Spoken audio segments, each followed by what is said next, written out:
अस्सलाम वालेकुम नाज़रीन, कुछ बहुत अहम तरीन तफ़सीलात आपके सामने रखेंगे। एक तो बात करेंगे आज के व्लॉग में कि कुर्सी के लिए इंसान किस हद तक गिरता है और क्या कुछ किया जाता है पाकिस्तान में महज़ अपनी कुर्सी बचाने के लिए।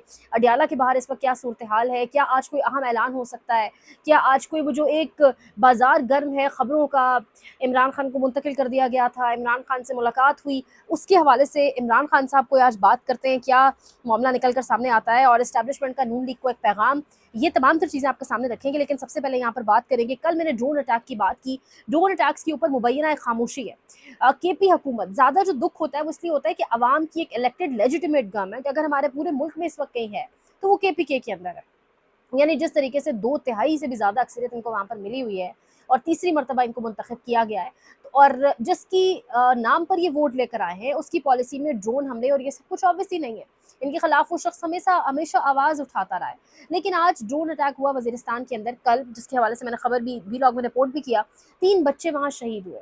जिस औरत के कहा जा रहा है अब 3 ये बच्चे हैं, रज़ी ताहिर साहब लिख रहे हैं कि वो औरत हार्ट अटैक से इंतकाल कर गई है। मतलब ऑब्वियसली जिस औरत ने अपने तीनों बच्चों की लाशें एक साथ देखी और इस पे खामोशी है, इस पे हुकूमत की मुकम्मल एक खामोशी है, कोई आवाज़ नहीं है, कोई मतलब कोई बात नहीं हो रही कि आखिर इन ड्रोन हमलों के पीछे था कौन?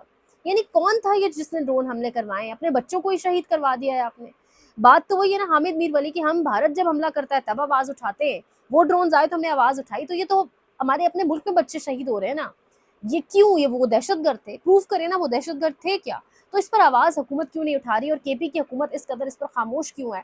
कोई एक मौक़िफ़ सामने क्यों नहीं आ रहा? ये तो लोग अब पूछेंगे ना, ये एक मुबैना खामोशी है, ये क्यों है? मीडिया की खामोशी तो समझ आती है और वो समझ आता है कि मीडिया को कौन खामोश कराता है, जो मीडिया को खामोश कराता है वही फिर हमले भी ये ड्रोन भी करा रहा है। तो ये एक सवाल है, ये सवाल उठाए जाएँगे, ये गुब्बारे से अब आहिस्ता-आहिस्ता करके हवा निकलेगी।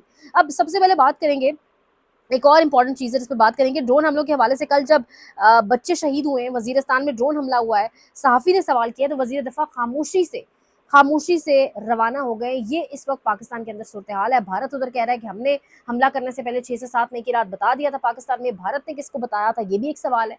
किसको आखिर फ़ोन करके भारत ने बताया था और वहाँ से लोग मूव भी कराए गए थे। लेकिन बहरहाल वहाँ पर जिन बेगुनाह लोगों की जानें गई वो तो गई ही गई ना। तो ये सवाल तो अपनी जगह पर होंगे। अब यहाँ पर कुछ इंपॉर्टेंट चीज़ें जो आपके सामने रखते हैं। इम्पॉर्टेंट सबसे एक तो ये है कि आज इमरान खान के पास पॉलीग्राफिक और फोटोग्रामेटिक टेस्ट करने के लिए पुलिस की टीम्स पहुंची 9 मई के हवाले से। अब मेरा सवाल है कि ये टीमें क्यों पहुंच रही हैं, ये सब लोग क्यों पहुंच रहे हैं? इमरान खान तो 9 मई को रियासत के पास था ना, वो शख्स तो था ही रियासत के पास, वो अवाम का जो लीडर है वो तो आप लोग की अपनी कस्टडी में था। तो फिर ये जो 9 मई के हवाले से पॉलीग्राफिक टेस्ट है, फोटोग्रामेटिक टेस्ट है, ये टेस्ट क्यों करवाए जा रहे हैं? ये क्या एक बयानिया बनाया जा रहा है? क्या मिलिट्री के हवाले से, मिलिट्री तहवील में दिए जाने के हवाले से ग्राउंड प्रिपरेशन करने की कोशिश की जा रही है, कॉन्टेक्स्ट बनाया जा रहा है? क्योंकि इस पर तो हमारी अदालतें बोल चुकी हैं जी कि मिलिट्री ट्रायल हो सकता है सिविलियंस का, तो क्या वो कोशिश की जा रही है? यानी क्यों क्यों ये मिलिट्री वाला एक टच देने के लिए ये फोटोग्रामेटिक टेस्ट? और 9 मई वाली चीज़ें 2 साल बाद तफ्तीश होगी 9 मई के ऊपर, इससे पहले 9 मई में क्या मिला है आपको? कभी आप एजाज चौधरी से असलहा निकलवा रहे हैं, कभी आप कह रहे हैं कि फलाने बंदे के पास पिस्तौल निकाला गया। नहीं, 2-2 साल से ये लोग आपके पास हैं। कोई मिलिट्री के अंदर था, कोई कहाँ था, कुछ निकल गए। क्या मिला है आपको इनसे और क्या बयानिया आप तोड़ सकें इनका? तो एक मकबूलियत का सहर तारी था आप लोगों पे, इंजॉय भी किया गया उसको, अच्छी बात है, कौम खड़ी थी पीछे, लेकिन वो एक हफ्ता ही था शायद, बस 4-5 दिन थे। लेकिन इससे अब आगे शायद आप इसको कंटिन्यू नहीं कर पाए, शायद आपको समझ नहीं आई कि इसको हमने कैसे लेके कैरी कर कैसे आगे चलना है। जिस तरीके से ड्रोन हमला, फिर ये इमरान खान वाले मामला, बजाय इसके कि इस मौके का फ़ायदा उठाकर यहाँ से आगे बढ़ा जाता। अब अडयाला के बाहर भी आज एक सूरत हाल ये बनी है।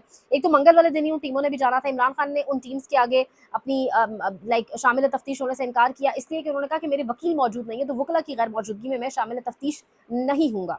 तो अब वकीलों को मिलने जाने की अलीमा खान के अलावा नौरीन आपा को भी, उनके साथ साथ नौरीन नियाज़ी के साथ साथ उज़मा को भी, और इन तमाम तर लोगों को, सलमान अकरम राजा साहब को भी, ये तमाम वकला और बहनों को, बाकी 2 बहनों को मिलने के लिए अडयाला जेल भेज दिया गया है। वो अंदर चली गई हैं। लेकिन इबाद फारूक ने भी कुछ गुफ्तगू की आज अडयाला के बाहर, और वो कह रहे हैं कि मेरा लीडर अडयाला में पड़ा बूढ़ा हो रहा है और यहाँ पर कोई लीडर मौजूद नहीं है। अगर हम लाहौर से इतनी सख्त जेल काट कर बच्चे मरवा कर अडयाला पहुँच सकते हैं तो ये लीडर्स कहाँ हैं? ये बड़ा जेन्युइन सवाल है। ये फिर तो लीडर यही है ना, फिर तो इबाद फारूक लीडर है, फिर तो वो जो तमाम तर लोग जो गुमनाम ही थे और जिन्होंने जेलें काटी हैं, हसन न्याजी लीडर है, इबाद फारूक लीडर है, मियां महमूद रशीद लीडर है, एजाज चौधरी लीडर है, यास्मीन राशिद, फिर ये कोई ये जो ऊपर फिरते हुए नजर आ रहे हैं हमें यहाँ पर और जो मजे लेते हैं और एंजॉय करते हैं नशस्ते, ये तो लीडर्स ना हुए। फिर लीडर्स तो वो है जिन्होंने जेल के धक्के खाए हैं, जेल की सख्तियां बर्दाश्त की हैं, अपनी फैमिलीज को भी जिस तरह से गवाया, तो वो लीडर हुए। ये तो एक चीज फिर तयशुदा हो चुकी है। अब यहाँ पर मुलाकात से बाहर जब आएंगी बहनें भी और वकला भी, तो एक चीज़ तो आज क्लियर होगी ना कि ये क्या कहानी है। मुलाकात हुई इमरान खान की, नहीं हुई? क्या कोई मुज़ाकरात हो रहे थे, नहीं हो रहे थे? क्या वाक़ियतन बात यहाँ से आगे बढ़ रही है, नहीं बढ़ रही? पर्दे के पीछे कुछ हो रहा है? कोई कोई एक तस्करा तो हल्का-फुल्का खान साहब करेंगे। कुछ जगहों पर ये कहा जा रहा है कि ग्राउंड लेवल के ऊपर जो कारकुनान हैं, उन्होंने अपने आप को सरगर्म करना शुरू कर दिया है। कोई बता रहा है कि रेड ज़ोन में ग़ालिबन जो प्लान्स हैं वो ये कि शायद रेड ज़ोन को ब्लॉक किया जाए। कुछ जगहों पर प्लान्स ये हैं कि अलीमा आपा ने जो प्लान अलीमा खान ने दिया है पार्टी के अंदर, वो ये कहा है कि आप लोग जो है वो इमरान खान की खास तौर पे पेशियों वाले दिन, जिस दिन उनकी समात होती है और उस केसेस की और उसके अलावा जिस दिन ये मुलाकात वाला दिन है, तो बड़ी तादाद में लोग अडयाला के बाद खासतौर पर एमपीएस एमएनएस पहुंचे ताकि जो माइनस इमरान खान फार्मूला है इसके लिए एक वाजे पैगाम जाए कि ये कहीं भी एग्जिस्ट नहीं करता, ना हम ऐसा होने देंगे। तो ये काफ़ी सारे प्लान है जो एट ए टाइम चल रहे हैं। अलीमा खान ही फिलहाल इस तमाम तर प्रोसेस को लीड करती दिखाई दे रही हैं। वो गंडापुर साहब तो सिर्फ सीएमशिप एंजॉय कर रहे हैं, इससे ज़्यादा कुछ नहीं है। खामोशी, ड्रोन तक पे नहीं बात कर रहे, न जाने किसने उनको कनपट्टी पे बंदूक रख के कहा कि बस बिल्कुल खामोश, कुछ भी नहीं बोलना। अब यहाँ पर एस्टैब्लिशमेंट को भी एक पैगाम दिया गया है। एस्टैब्लिशमेंट ने एक पैगाम दिया है, माजरत के साथ एस्टैब्लिशमेंट ने एक पैगाम दिया है नून लीग को। और वो मैं क्यों कह रही हूँ कि पैगाम दिया, अच्छा एक तो यहाँ पर वो जो एक तस्वीर वायरल है मरियम नवाज की, एक तो जिस तरीके से एक्सटेंसिव किस्म की एक एडवर्टाइजमेंट की गई, हमने देखा रेडियो पर तस्वीरें, आटे की थैलों के ऊपर तस्वीरें, मतलब हर जगह पर तस्वीरें। अब आप अंदाजा लगाएं, एक सिटी स्कैन का पेपर है, उसके ऊपर भी तस्वीर, उसके ऊपर भी वाटर मार्क की तरह पीछे मरियम नवाज की तस्वीर मौजूद है। उसके ऊपर एक ऑब्वियसली मुख्तलिफ किस्म के तबसरे चल रहे हैं, लेकिन इतनी तस्वीरें क्यों? यानी आप अंदाजा लगाएं, यूनियन काउंसिल, यहाँ मैंने नोट भी किया था, यहाँ पर एक यूनियन काउंसिल है यूसी गालिबन 142 फैसलाबाद के अंदर, यहाँ पर कब्रिस्तान के बाहर बोर्ड के ऊपर कब्रिस्तान एंटर होने की दुआ और मरियम नवाज की तस्वीर, इसके साथ साथ रूरल हेल्थ सेंटर्स में तस्वीर। क्यों इतनी तस्वीरें, क्यों? ये क्या मतलब, ये कौन सा मतलब, क्यों ये कौन आइडियाज देता है?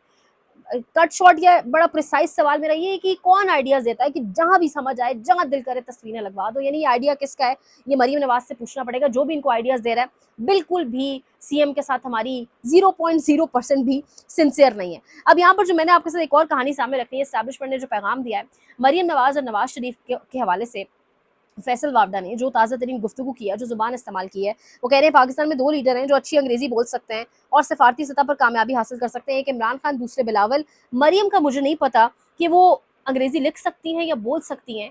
हाँ, टिकटॉक अच्छी बनाती हैं, इसका क्रेडिट इनको दिया जाता है। सिर्फ यही नहीं, साथ वो ये भी कह रहे हैं कि ये जो है नालायक औलाद वालिद के लिए मजीद शर्मिंदगी का बायस है। बॉलीवुड में टिकटॉक का मुकाबला हो तो मरियम नवाज को भेजना चाहिए। टिकटॉकर बहुत अच्छी हैं, छिछोरा और पता नहीं कौन कौन से लफ्ज़ उन्होंने, अल्फाज उन्होंने मरियम नवाज के लिए इस्तेमाल किए, और उनकी जो बाकी वुज़रा उनके साथ होती है, कनीज़ें, नौकरानियाँ, पता नहीं क्या कुछ कह दिया उन्होंने। अब यहाँ से एक बड़ा स्ट्रॉन्ग रिएक्शन आना चाहिए था ना। फीमेल ऑब्वियसली गवर्नमेंट है पंजाब की, लेकिन हम सब जानते हैं कि जब बात मुझसे नकवी की हो, फैसल वावडा की हो, तो कोई रिएक्शन नहीं आता। इनके पीछे कौन है हम सब जानते हैं, वो तो खुलेआम कहते हैं हम एस्टैब्लिशमेंट के नुमाइंदे, हम एस्टैब्लिशमेंट के लोग हैं।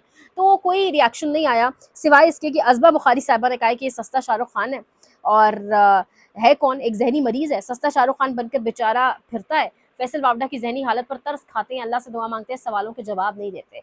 तो इतना कुछ हो गया लेकिन जवाब नहीं दे रहे। और ये तनकीद उन्होंने उज़मा बुखारी पर भी की, जो दूसरी उज़मा साहिबा हैं, मुझे उनका नाम ये भी इस टाइम भूल गया है, उन पर भी की। अच्छा, मरियम औरंगज़ेब साहिबा पर भी की, मरियम नवाज़ पर भी की। तो जवाब उस तरीके से नहीं आया, क्योंकि ऑब्वियसली अब फैसल वाडा, और जब आप लाठियों पर या जब आप सोटियों के ज़रिए आते हैं ना हुकूमत में, सहारों के ज़रिए, तो फिर उन्हीं सहारों को आप कैसे आंखें दिखा सकते हैं? नहीं दिखा सकते। उन सहारों के ज़रिए तो आप इस टाइम ये तमाम तर तस्वीरें और एडवर्टाइजमेंट और सब कुछ करवा रहे हैं। तो ये इस टाइम सूरत हाल है, और ये गालिबन वो मैसेज है जो एस्टैब्लिशमेंट ने दिया है फैसल वावडा के ज़रिए। जो एक खामोशी थी नवाज शरीफ की पाकिस्तान इंडिया के हालात के अंदर, ये गालिबन वो एक मैसेज है जो एस्टैब्लिशमेंट दे रही है। ये एक मैसेज है शायद कि आने वाले दिनों में हालात इतने अच्छे नहीं होने वाले जी, और बस हो गई है शायद। इमरान खान भी शायद रहा ना हो, वो भी शायद बाहर ना आए, लेकिन ग्रीवेंसेस और कंसर्न्स हमारे आपके साथ भी बहुत ज़्यादा हैं, क्योंकि पाकिस्तान इंडिया वॉर के अंदर जो रोल नवाज शरीफ ने प्ले किया, जो डिज़ाइन वो करते रहे, सारा कुछ इतना डिज़ाइन कर दिया, इतना डिज़ाइन कर दिया कि वो नाराज़ ही हो गए जो उनकी बेटी और उनके भाई की हुकूमतें बनाने वाले हैं। तो ये इस टाइम की तमाम तर सूरत हाल है। मजीद अपडेट करेंगे अडियाला से क्या पैगाम निकल कर आते हैं, और बहुत सारी चीज़ों को आज फुल स्टॉप भी लग जाएगा। तमाम तर चीज़ों के सामने पर आपके साथ न्यूज़ शेयर करेंगे। लाइक करें, शेयर करें, सब्सक्राइब करें, कमेंट सेक्शन में अपने फीडबैक का इजहार भी करें। ख्याल रखें। अल्लाह ने के बाद।